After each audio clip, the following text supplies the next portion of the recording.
Assalamualaikum warahmatullahi wabarakatuh. Kembali lagi di channel Berita Mistis. Untuk kisah kali ini masih ada sebuah cerita kiriman dari teman subscriber kita. Dan kali ini datang dari akun yang bernama Rendra Channel. Sebuah kisah yang berjudul Bertarung dengan Raja Jin Penunggu Gedung. Sebelum kita masuk ke ceritanya, tekan dulu tombol like video ini dan jangan lupa tekan juga tombol subscribe channel ini dan nyalakan juga lonceng notifikasinya agar tidak ketinggalan cerita-cerita baru dari channel ini. Dan bagi teman-teman yang punya pengalaman horor dan pengen dibawakan di sini, nanti silahkan saja kunjungi kontak admin yang saya sertakan di kolom deskripsi. Dan seperti apa untuk kisah kali ini? Langsung saja kita simak berikut ini.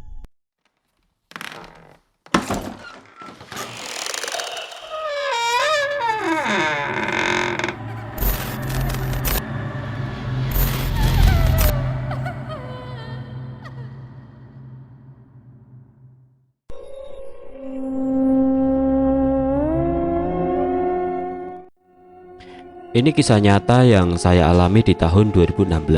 Nama saya Hendra Supriyatna. Umur 23 tahun, kota asal masih di Jawa Barat. Kisah berawal ketika saya masih kerja di Cikarang dan waktu saya putus kontrak di pabrik pembuatan box plastik. Bingung entah mau ngapain setelah diputus kontrak oleh pabrik. Pagi hari, suara telepon berbunyi.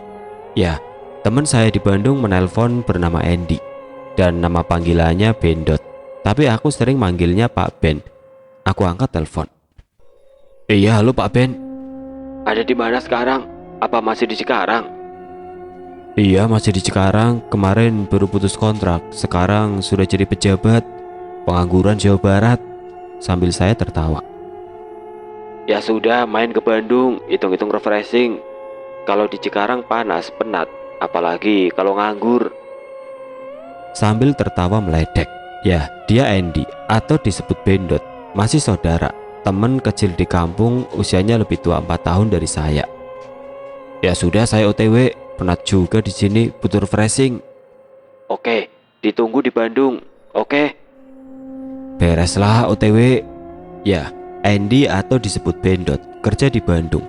Tempat kerja di salah satu gedung tempat hiburan, tepatnya di daerah Dagu. Gedung hiburan itu paling terkenal di kota Bandung sebagai tempat nongkrong anak muda. Bahkan para artis lokal maupun nasional sering nongkrong di gedung hiburan yang berada di Dagu. Ya, Dagu Plaza. Siang itu saya langsung berkemas baju. Maklum anak kos bawa cuman baju celana, sedang tempat tidur kasur sudah ada. Dan saya berpamitan dengan ibu kos untuk pergi ke Bandung. Setelah pamit, saya jalan kaki sampai ke jalan raya menunggu bus jurusan Bandung. Sesudah naik ke bis, aku pasang handset dan menyetel musik. Terbayang kenangan Cikarang sambil saya melihat ke jendela bis untuk terakhir kali meninggalkan kota itu yang sudah menampungku bekerja selama 5 tahun. Sampai aku tertidur dan sampailah di Terminal Wi Panjang, Kota Kembang, Bandung. Ya, udara segar dan cuaca sedikit mendung membuat saya tersenyum sendiri. Dan segera aku ambil telepon untuk menelpon teman saya yang bernama Bendot. Halo, ada di mana? Saya sudah nyampe terminal. Kamu di mana? Saya sudah di gerbang Dra, gerbang terminal. Langsung jalan ke depan aja. Oke, siap. Aku berjalan dan dia sudah menunggu dengan sepeda motornya. Jabat tangan ala tos. Ya, itulah yang sering saya lakukan ketika kecil dulu. Jam menunjukkan setengah 5 sore dan saya sampai di daerah Dagu, tepatnya di gedung bertingkat tempat hiburan kota Bandung. Dalam hati saya, wah, tempatnya bagus dan ramai. Sambil tersenyum sendiri. Andy bekerja di gedung itu sebagai office boy, tempat hiburan malam. Dan dia tinggal di gedung itu dengan teman-teman yang lainnya.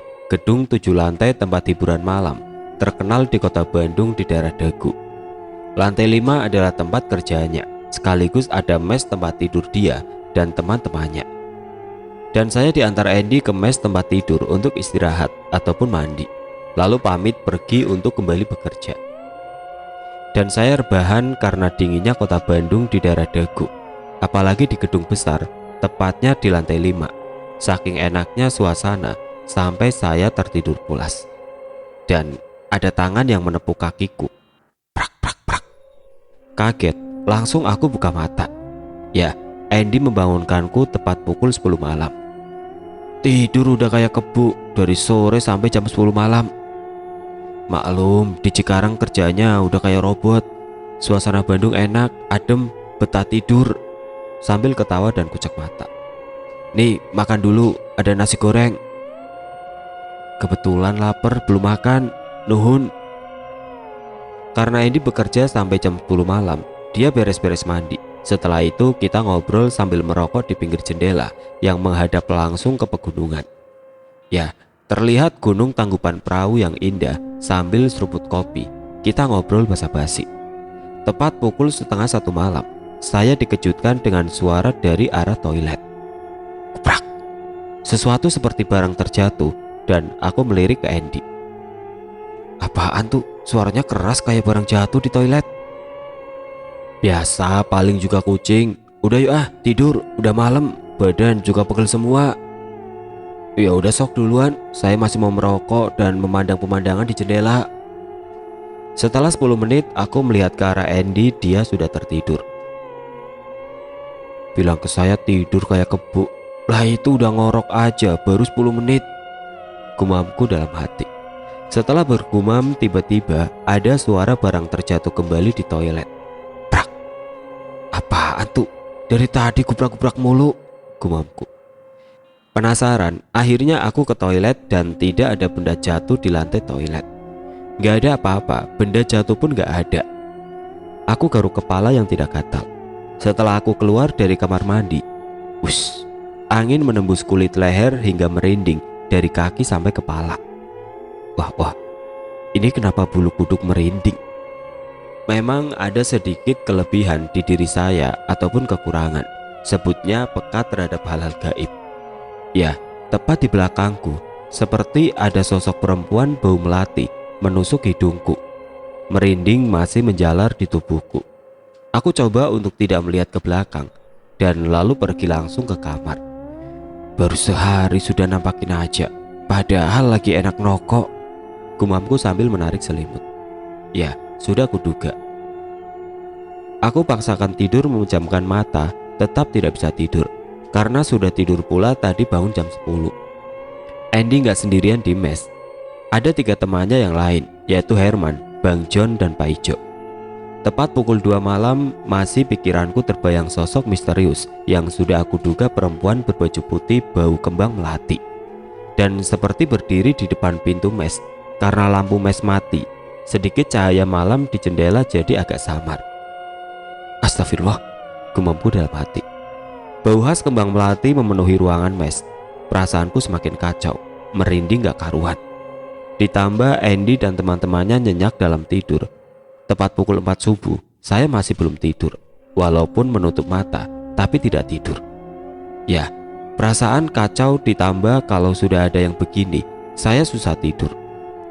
Adzan subuh berkumandang. Nah, di saat itu saya bisa tertidur.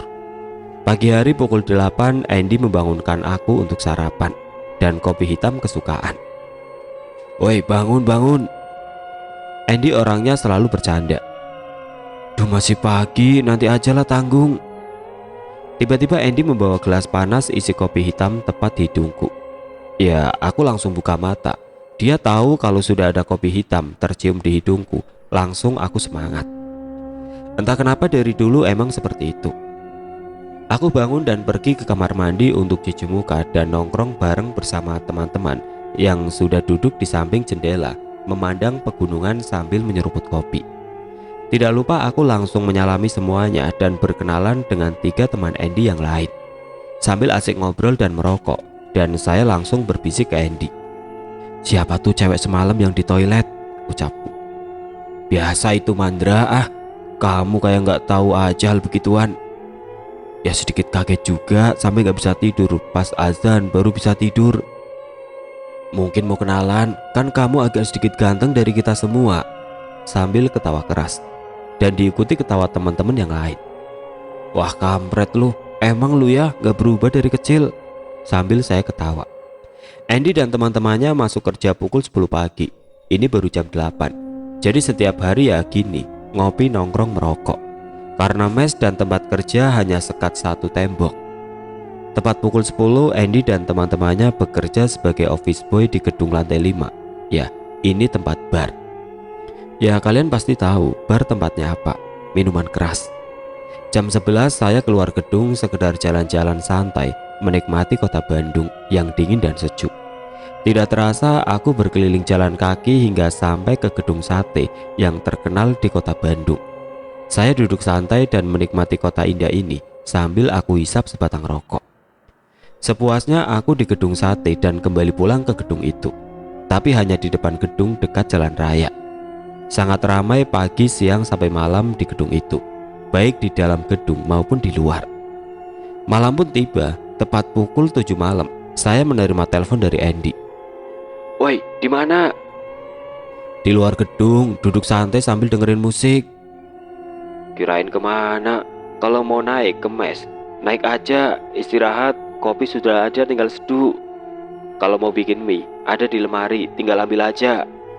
"Oke, nanti saja," masih menikmati keramaian di luar gedung. Tepat pukul 9 malam, aku naik ke mes yang ada di lantai 5. Lelah seharian jalan dan nongkrong, setibanya di lantai 5 saya langsung seduh kopi. Ya, di malam kedua ini saya bisa tertidur dengan pulas, tidak ada gangguan seperti malam pertama. 1 minggu saya tinggal di mes itu. Rasa jenuh. Itu aja yang saya lakukan, nongkrong, ngopi sendiri. Paling kumpul sama teman-teman jam 10 malam. Lalu Andy menawarkan pekerjaan menjadi office boy atau tukang bersih-bersih. Ya, saya mau karena dompet pun mulai menipis. Akhirnya dia bilang ke atasannya dan saya dipanggil dan langsung dipekerjakan sebagai office boy. Ya, untung-untung tambah pengalaman.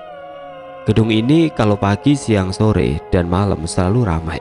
Kalau sudah jam tengah malam, melihatnya bikin bulu kuduk merinding. Hari pertama kerja, saya langsung didampingi Andy, memberitahu cara membersihkan semua ruangan-ruangan dan pengenalan tempat-tempat. Baru kali ini saya masuk ke tempat kerjanya Andy, walaupun sudah 1 minggu di mes, hanya di batas satu tembok.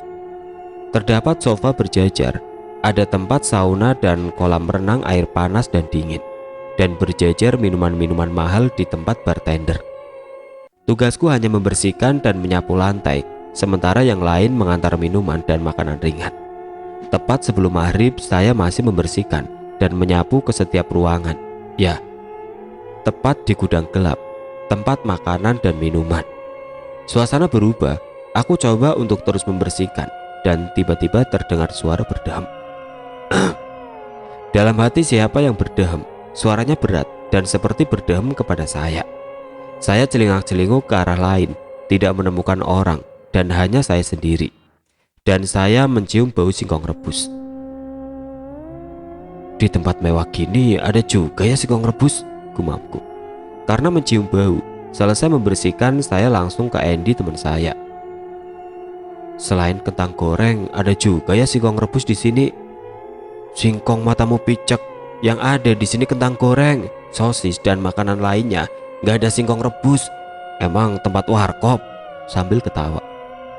Andy meninggalkanku dan kembali bekerja mengantarkan minuman dan makanan kepada pelanggan.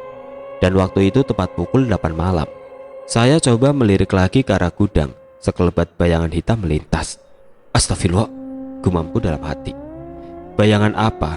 Besar banget, melintas dari gudang ke arah tembok hingga menembus tembok. Aku hanya melongo melihat bayangan tadi lewat dan menembus tembok. Prak! Dari belakang pundakku ditepak. "Woi, malah ngelamun, liatin apa kamu?" tanya Andy. "Kampret, bikin kaget gua aja. Untung gak saya tonjok karena refleks." Sorry, liatin apa sampai ngelamun gitu?" Mbek, kampret emang lu. Ayo bantuin beresin piring sama minuman di meja daripada ngelamun gak jelas." "Oke, siap bos," ucapku. Di benakku masih terbayang sosok bayangan besar melintas dari gudang keluar hingga tembus tembok. Ah, bodoh amat, gumamku dalam hati. Tepat jam 10 malam tempat sudah ditutup dan mulai beres-beres. Selesai semua, kami kembali ke mes mengobrol dan ngopi sama teman-teman. Tiba-tiba Herman memanggilku. Dia juga pegawai dan tinggal di mes. "Gimana? Betah nggak kerja di sini?" "Ya betah-betahin aja karena dompet sudah kosong." Sambil tertawa semua, apalagi teman kampung saya Andy paling keras ketawanya. Dan saya duduk. Andy duduk sambil menyalakan rokok. "Kalau di sini jangan banyak bengong. Pasti kamu sudah tahu tempat ini bagaimana. Karena yang tinggal di sini bukan hanya kita. Kamu pasti paham." "Iya, saya paham." Tumben ngomongnya gak bercanda lagi. Kalau hal yang begini, mungkin semuanya yang tinggal di sini yang tidak terlihat hanya ingin kenalan. "PA, mending gue kenalan sama cewek." "Nah, itu yang di toilet ada cewek." "Kampret, cewek apaan? Buat lo aja." Andy hanya ketawa. Sebulan sudah saya kerja di gedung ini. Tidak terasa gajian pertama kudapatkan. Walaupun tidak sebesar gaji waktu kerja di pabrik. Tidak mengapa, tetap aku syukuri. Tepatnya setelah tutup jam 10 malam, teman-teman semua pada kumpul. Herman, Bang John, Pak Ijo, dan Andy. Herman mengeluarkan sesuatu di tasnya. Itu minuman. Pantes tadi dia keluar sebelum tutup untuk membeli minuman 3 botol anggur merah dikeluarkan. Aku tidak minum. Hal-hal yang berhubungan dengan miras. "Mat, apaan tuh? 3 botol?" "Biasa, jamu biar badan seger." "Jamu puyeng itu mah." "Sini aku buka botolnya." Semua dibagi berkeliling dengan gelas kecil. Tepat Herman memberikan kepada saya. Saya hanya melongo. Karena tidak enak kepada Herman, langsung saya minum hingga semua habis 3 botol. Saya mulai berat di kepala, sampai terasa gedung ini berputar. Andy dan teman-teman lainnya tertawa keras, hingga tidak sadar tertidur karena pusingnya kepala. Di mimpi saya saat tertidur, saya bangun karena ada sesuatu yang mencekik saya hingga terangkat dan melempar saya. Dan aneh, lemparan itu terasa sakit. Kok badan ini tembus tembok? "Ah, siapa kamu?" Sambil menahan rasa sakit. Aku mulai membuka mata dan membuat saya melongo. Apa yang saya lihat di depan mata saya? Sosok tinggi besar hitam, badan buncit, taring panjang, lidah menjulur, dan rambut panjang seperti sapu ijuk. Tertawa sangat kencang. Dan di belakang sosok itu banyak sosok yang jumlahnya tidak terhitung karena saking banyaknya. "Aku ambil sukmamu. Aku akan siksa kamu di sini." "Apa salahku hingga kau ingin menyiksaku?" "Aku sudah geram denganmu. Aku tidak suka kau berada di tempatku." Dengan suara berat mengerikan. "Siapa kamu?" Suaraku menahan rasa sakit akibat bantingan oleh makhluk itu. "Saya penguasa di sini. Saya raja di sini. Saya tidak suka denganmu dan yang ikut denganmu." "Siapa yang kau maksud?" "Kakekku." Saya memiliki pendamping dari leluhur jin pendamping turunan. Kakek-kakek berbaju hitam pakai ikat khas Sunda bertuliskan Arab emas di ikatannya. Saya tahu dia dari mimpi dan dia hanya membisikkanku kalau ada sesuatu. "Ya, sekarang dia tidak ada karena kau sudah terpengaruh oleh minuman hingga kakek itu menjauh darimu. Ini saatnya saya menyiksamu. Rasakan ini." Prak. Hantaman tangan mengarah ke rahangku hingga terpental jauh menembus tembok-tembok gedung. Di sini ragaku seakan tembus tembok, seperti mimpi tapi terasa nyata. Karena hantaman tadi terasa sangat sakit hingga mengeluarkan darah di hidung dan mulut. "Ah!" Makhluk itu tertawa puas diikuti tertawa anak buah di belakangnya yang sangat banyak. Aku mengusap darah di hidung dan mulut, berharap ini hanya mimpi. Dan entah kenapa aku kaget merasakan sakit yang luar biasa. "Kalau ini mimpi, aku tidak akan merasa sakit seperti ini," gumamku. "Kau tidak bermimpi. Kau aku tarik sukmamu saat kau kotor hingga penjagamu menjauh darimu." Makhluk yang sekilas disebut buto mengeluarkan cambuk atau pecut panjang sambil terus tertawa. Hingga anak buah dari makhluk itu datang dan membangkitkanku yang sudah tidak berdaya. Gelap, pandanganku terasa gelap. Sekarang aku tidak tahu di mana, pengap, lembab, dan seperti bukan di gedung lagi. Tempat yang sangat luas namun sangat gelap. Dan saya coba untuk fokus melihat. Tiba-tiba saya digeret oleh kedua makhluk besar hingga melemparkanku keluar. Brak! Di sini sudah tidak terlalu gelap, tapi tetap tidak ada matahari. Seperti di lapangan luas, tidak ada cahaya matahari, pengap dan lembab, hingga dada ini sesak oleh suasana seperti ini. Di mana saya? Kau di kerajaanku. Kau tidak akan bisa kembali ke alammu. Akan aku jadikan budak dan menyiksamu. Kembalikan saya ke alam saya. Tidak bisa. Akan aku siksa kamu. Sepertinya ini akhir dari hidupku. Aku hanya bisa meneteskan air mata. Bahkan di sini, di alam apa yang aku tidak tahu, jutaan makhluk mengerikan terus menertawakanku dan menyiksaku. Dikarenakan raja mereka terusik dengan kedatanganku dan kakek-kakek penjagaku, dia menganggap seperti menantang atau merenggut kekuasaannya. Ada suara di telingaku. Jang, kuatkan hati, kuatkan iman. Yakin Gusti Allah bakal bantu. Mohon Kak Gusti. Aku sadar. Aku ucapkan istighfar dan sholawat hingga makhluk yang berada di tempat itu jadi riuh. Hei kau bocah kecil, hentikan bacaanmu, atau aku potong-potong kamu di sini, gertak makhluk itu. Dan seperti siaga untuk berperang, makhluk-makhluk itu siaga, puluhan ribu hingga tidak terhitung banyaknya. Ancang-ancang untuk menyerang. Aku bangun dari lemahku dari rasa sakit. Aku kuatkan badan ini dengan sholawat, seperti ada energi masuk dalam diri saya hingga saya berdiri. Hei, bocah ingusan, sekarang kita mulai perang. Siap-siap, kau akan kuhabisi di alam ini. Aku hanya diam dan memandang ke depan. Jarak 50 meter makhluk-makhluk itu siap untuk berperang. Dan aku bergumam dalam hati. Saya hanya sendiri, mereka sangat banyak. Bagaimana bisa aku melawannya? Tiba-tiba dari arah belakang terdengar auman harimau yang membuat aku menutup kuping.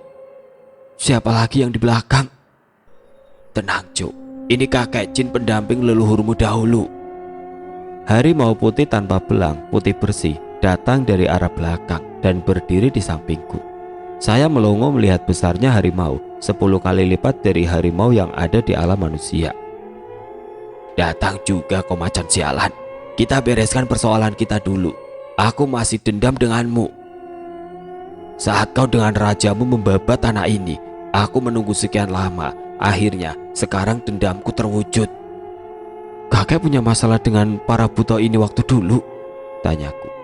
Iya, dulu sekali.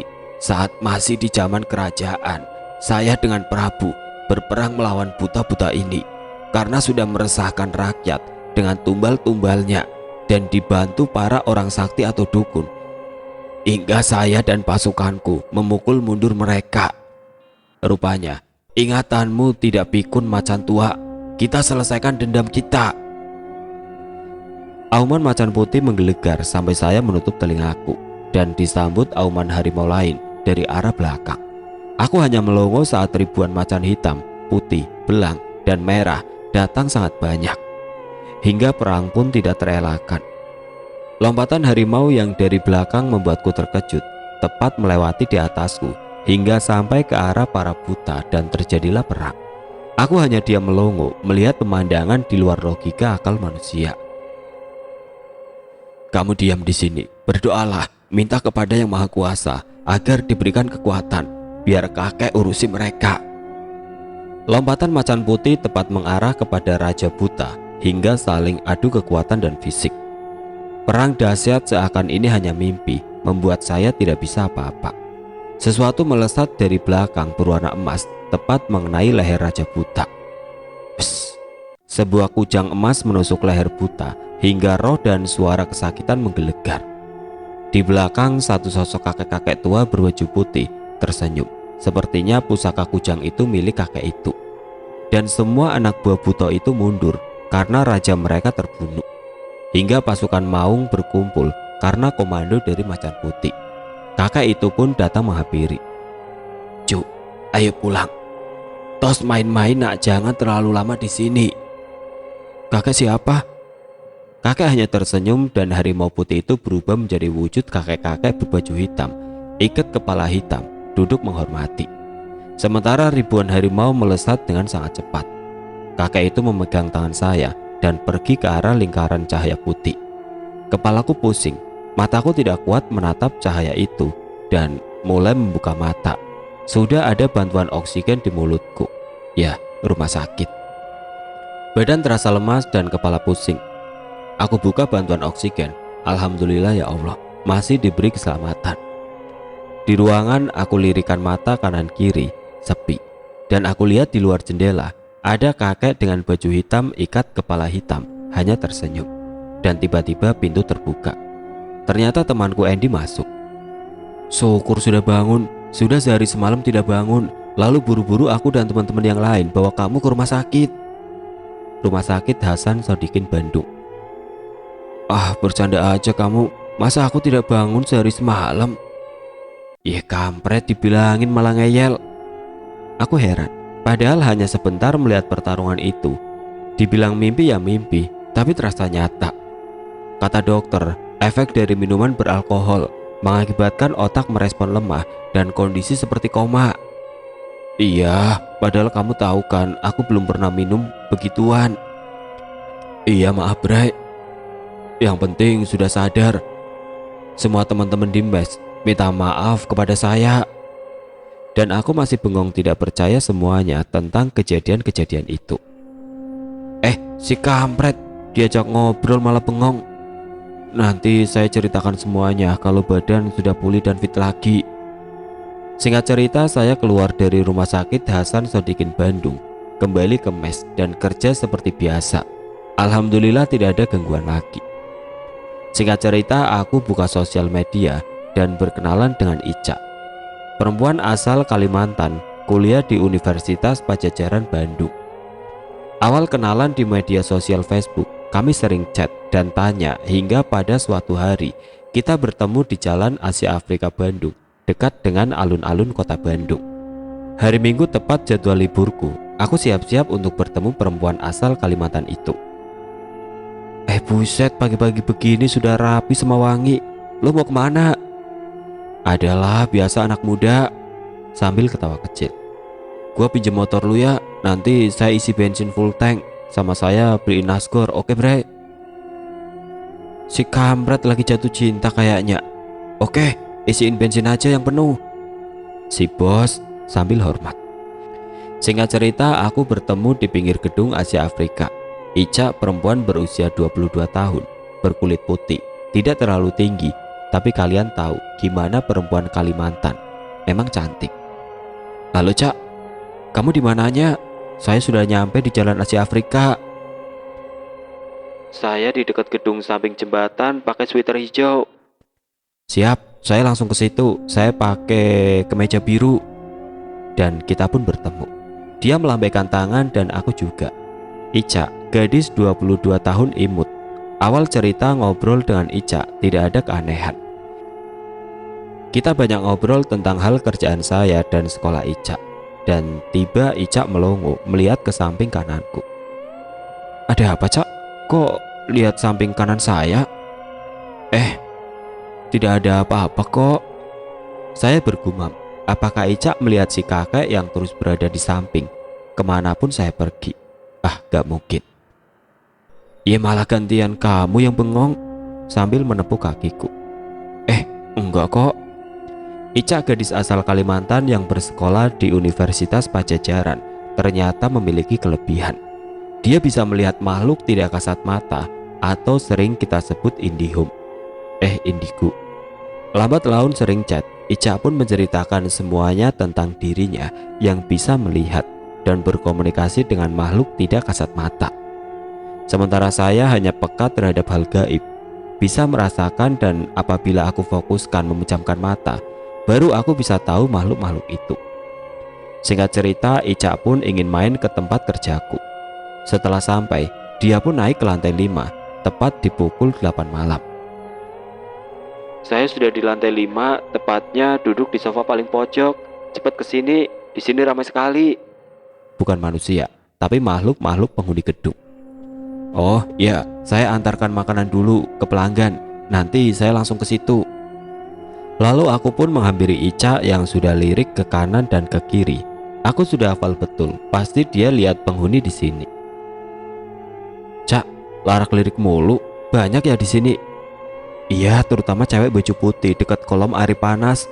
Dia terus menatapku, kayak ingin menceritakan sesuatu. Oh, itu Mbak Kun yang suka berada di toilet, ucapku. Udah, jangan hiraukan, biarkan saja.